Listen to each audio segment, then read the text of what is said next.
ხელისუფლების და ოპოზიციის წარმომადგენლები ტელეკომპანია მაესტროს ეთერში დეპუტატების დაპირისპირებას აფასებენ. კობა დავითაშვილის და სერგო რატიანის კამათი პირდაპირ ეთერში ფიზიკურ დაპირისპირებაში გადაიზარდა. კამათი 8 თებერვლის მოვლენების განხილვას მოყარა, დროსაც პოლიტიკური ოპონენტები რადიკალურად განსხვავებულ პოზიციას გამოხატავდნენ. უმცირესობის ლიდერის დავით ბაქრაძის განმარტებით ინციდენტი კობა დავითაშვილის მიერ იყო პროვოცირებული, თუმცა პოლიტიკოსებს მეტი თავშეკავება მართებთ. მსგავს შემთხვევებს არ ამართლებს ვიქტორ დოლიძეც, რომელიც მიიჩნევს, რომ მომხდარმა ფაქტმა მთავრობის და უმცირესობის კოჰაბიტაციას ხელი არ უნდა შეუშალოს. ღავილი გადასულ დღეს გარდა ნატლელი და არაკაცი. პარლამენტის წევრებს გვეკისრება თმენის ბევრად მეტი ვალდებულება.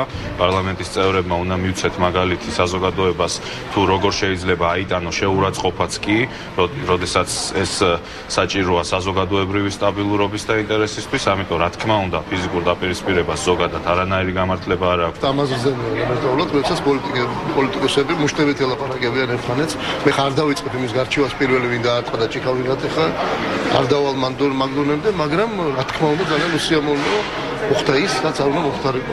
რამდენად შეუშლის დაინტერესდეს თუ არა? არანაირად არ შეუშლის. მე მზათვარ დიალოგი გავწიოთ დღესაც, ყველა ზეგაც ამათთან.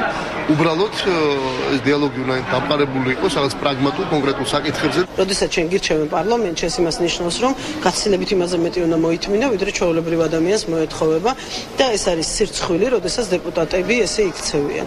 და ახ მე არ დავიწყებ ახლა მხარეებზე ლაპარაკს და იმაზე, რომ აი პირველმა რომელმა რა თქვა და პირველმა რომელმა დაარტყა და პირველი რომელი მოიქცა, ცუდად. ამას არ აქვს მნიშვნელობა. ისაც გუშინ ჩვენ ვნახეთ ეთერში, იმიტომ რომ ეს იყო ნებისმიერ შემთხვევაში ცუდია, მაგრამ მithumetes იმიტომ რომ ეს იყო დეპუტატების მონაწილეობით, ეს არის სირცხვილი.